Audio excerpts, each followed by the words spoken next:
નમસ્કાર મિત્રો, સ્વાગત છે તમારું ડીજી એજ્યુકેશન યુટ્યુબ ચેનલમાં। આજે આપણે જ્વાળામુખી વિશેની વાત કરીશું। જ્વાળામુખી એટલે વોલ્કેનો। જ્વાળામુખી વિશેની જે માહિતી છે એ તમને વિવિધ સ્પર્ધાત્મક પરીક્ષામાં તો ઉપયોગી બની જ રહેશે, પરંતુ સાથે સાથે તમારા સામાન્ય જ્ઞાનમાં પણ વધારો કરશે। તો ચાલો આજનો લેક્ચર શરૂ કરીએ।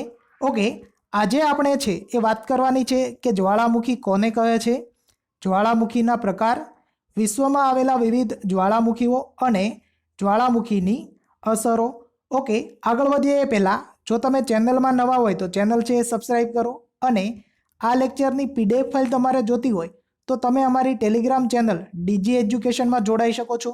તેની લિંક વિડીયોના ડિસ્ક્રિપ્શન બોક્સમાં આપેલી છે।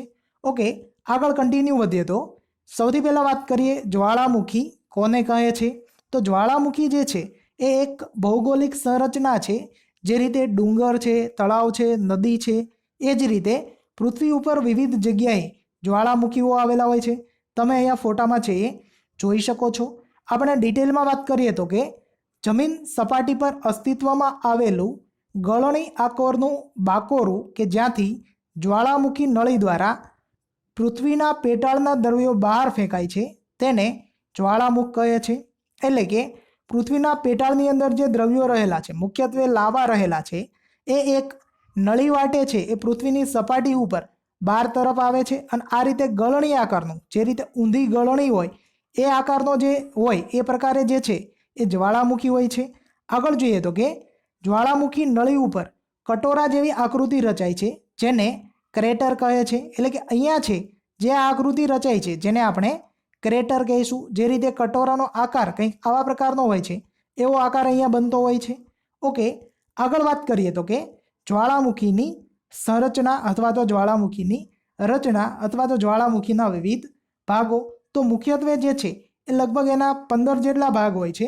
એની અંદર વાત કરીએ તો કે સૌથી પહેલાં આપણે વાત કરીએ કે લાર્જ મેગ્મા ચેમ્બર। તો એ પૃથ્વીના પેટાળમાં અહીંયા, એટલે કે આ જે જમીનની સપાટી છે ત્યાંથી અંદર પૃથ્વીના કેન્દ્ર તરફ તમે આગળ વધશો તો ત્યાં અંદર કેન્દ્ર બાજુ જે છે એ લાર્જ મેગ્મા અથવા તો લાવા જેને આપણે કહીએ છીએ એની ચેમ્બર હોય છે।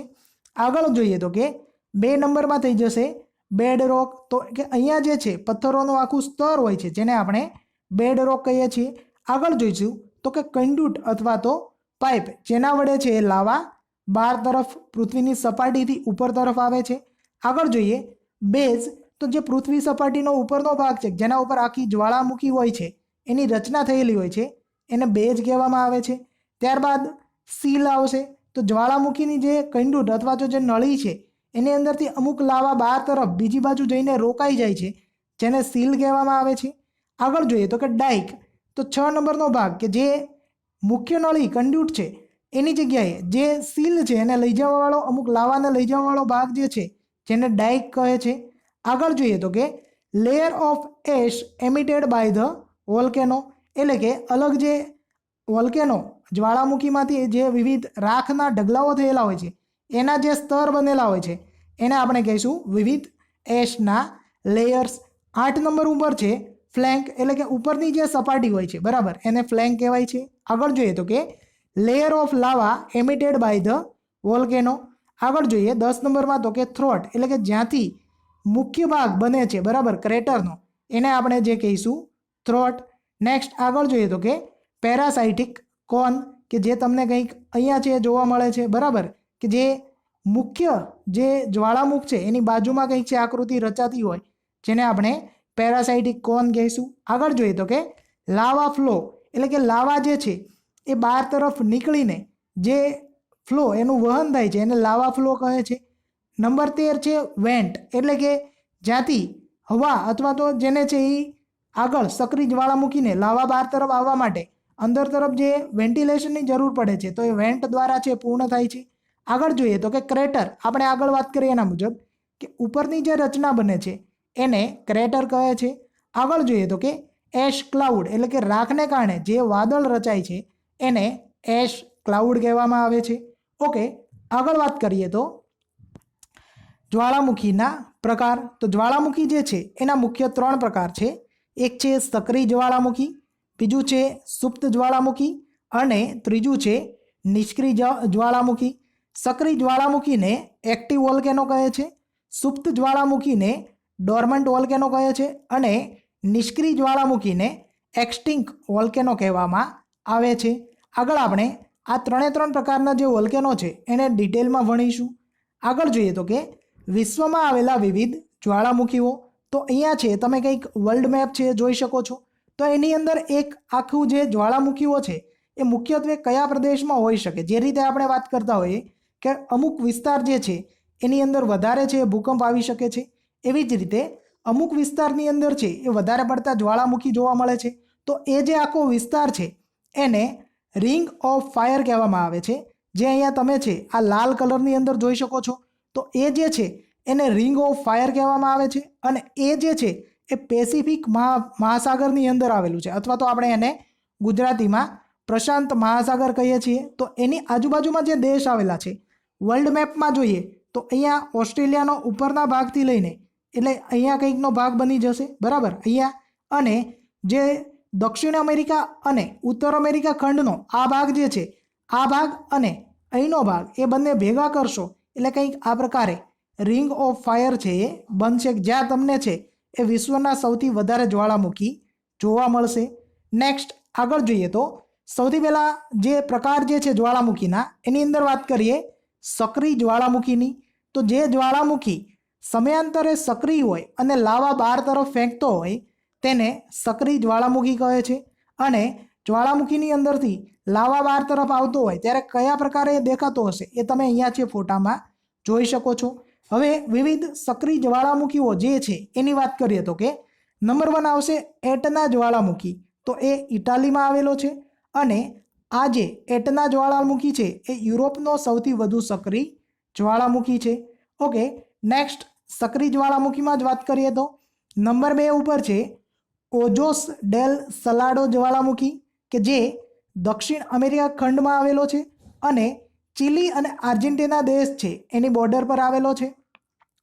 આ જે જ્વાળામુખી છે એ વિશ્વનો સૌથી ઊંચો સક્રિય જ્વાળામુખી છે. આપણે વાત કરીએ છીએ સક્રિય જ્વાળામુખીની, તો વિશ્વનો સૌથી ઊંચો સક્રિય જ્વાળામુખી કયો છે તો એ થઈ જશે ઓજોસ ડેલ સલાડો કે જેની ઊંચાઈ છે એ 6893 મીટર જેટલી છે. ઓકે, આગળ જોઈએ તો સક્રિય જ્વાળામુખીમાં નંબર 3 ઉપર સ્ટ્રોમ્બોલી જ્વાળામુખી કે જે પણ ઇટાલીમાં આવેલો છે અને ઇટાલીનો જે સિસિલી ટાપુ છે ત્યાં આવેલો છે. આગળ જોઈએ તો કે આ જ્વાળામુખીને ભૂમધ્ય સમુદ્રની દીવાદાંડી પણ કહેવામાં આવે છે, કારણ કે જે સિસિલી ટાપુ છે એ ભૂમધ્ય સમુદ્રની અંદર આવેલું છે અને આ જ્વાળામુખી છે એ સતત સક્રિય રહેતો હોવાને કારણે છે દૂરથી તમે એને જોઈ શકો છો, જેના કારણે એને ભૂમધ્ય સમુદ્રની દીવાદાંડી પણ કહેવામાં આવે છે. એટલે તમને આ પ્રકારે પ્રશ્ન પૂછાઈ શકે કે કયા જ્વાળામુખીને ભૂમધ્ય સમુદ્રની દીવાદાંડી કહેવામાં આવે છે? તેનો આન્સર થઈ જશે સ્ટ્રોમ્બોલી જ્વાળામુખી. ઓકે, આગળ વાત કરીએ તો સક્રિય જ્વાળામુખીમાં જે ભારતની અંદર એકમાત્ર સક્રિય જ્વાળામુખી આવેલો છે એની વાત કરીએ તો એ થઈ જશે બેરન જ્વાળામુખી. તો એ આંદામાન ટાપુ પર આવેલો છે અને ભારતમાં આવેલો એકમાત્ર સક્રિય જ્વાળામુખી છે. તો આ પણ ઇમ્પોર્ટન્ટ છે, તમને યાદ રહેવું જોઈએ, પરીક્ષામાં પૂછી શકે કે ભારતમાં આવેલો એકમાત્ર સક્રિય જ્વાળામુખી કયો છે તો એ થઈ જશે બેરન જ્વાળામુખી કે જે આંદામાન ટાપુ ઉપર આવેલો છે. ઓકે, આગળ વાત કરીએ તો કે સુપ્ત જ્વાળામુખી નંબર 2 પ્રકારની વાત છે જેની અંદર આપણે વાત કરીએ ડોર્મન્ટ વોલ્કેનોની. તો જે જ્વાળામુખી લાંબા સમયે ક્યારેક સક્રિય થતા હોય તેને સુપ્ત જ્વાળામુખી કહેવામાં આવે છે. આવા જ્વાળામુખીની સક્રિય થવાની શક્યતાઓ છે એ રહેલી છે, એટલે કે ક્યારેક સક્રિય થવાની સંભાવના રહેલી છે, બરાબર.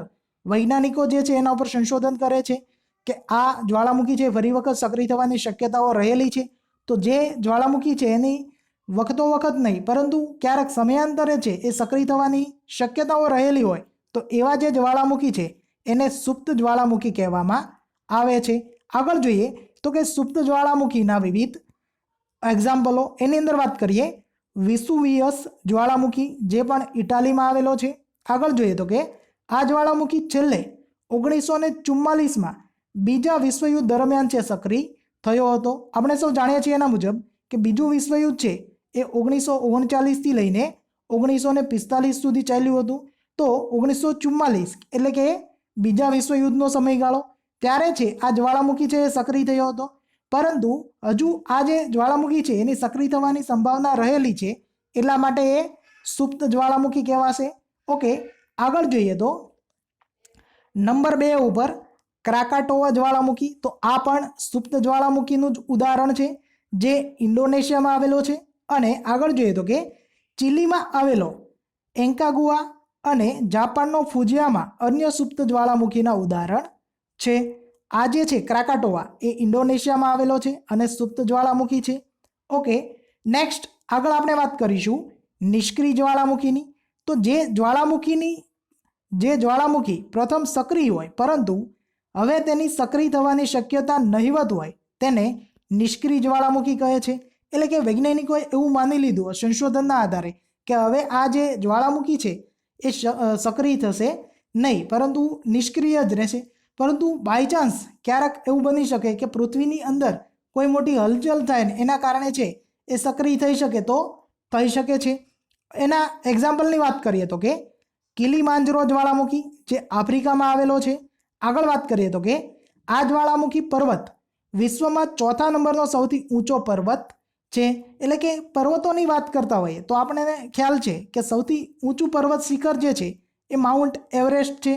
એવી જ રીતે નંબર 2, નંબર 3 અને નંબર 4 ઉપર છે આ જ્વાળામુખી આવે છે, જેનું નામ છે કિલીમાંજરો જ્વાળામુખી, અથવા તો એને કિલીમાંજરો પર્વત કહેવામાં આવે છે, કે જે આફ્રિકાની અંદર આવેલો છે. નેક્સ્ટ આગળ જોઈએ તો નિષ્ક્રિય જ્વાળામુખીમાં નંબર 2 એની અંદર આવશે તો એ થઈ જશે નારકોન્ડમ જ્વાળામુખી. તો આ જે જ્વાળામુખી છે એ પણ ભારતની અંદર આવેલો છે અને આંદામાન ટાપુ ઉપર આવેલો છે. આગળ જોઈએ તો કે મ્યાનમારમાં આવેલો પારપા અને ઈરાનમાં આવેલો કોહ સુલતાન અન્ય નિષ્ક્રિય જ્વાળામુખીના ઉદાહરણ છે. આગળ વાત કરીએ તો કે જ્વાળામુખીને લીધે સર્જાતી વિવિધ સર્જનાત્મક અસરો.